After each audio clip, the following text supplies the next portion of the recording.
Ako e-shop stráca pozornosť ešte pred prvým scrollom?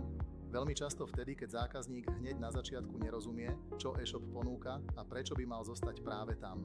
Ak headline pôsobí príliš všeobecne, text neznie prirodzene, ponuka nie je jasná a web nekomunikuje zrozumiteľne, zákazník sa neposunie ďalej.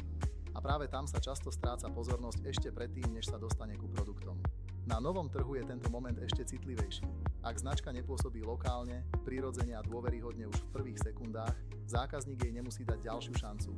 Práve preto sú dôležité kvalitné preklady, lokalizácia, texty e-shopu, jasná komunikácia a zákaznícka podpora, ktorá pomáha značke pôsobiť bližšie k zákazníkovi. Vo FOZA sa pomáhame e-shopom nastaviť práve tieto časti tak, aby web nestrácal pozornosť zbytočne už na prvom pohľade.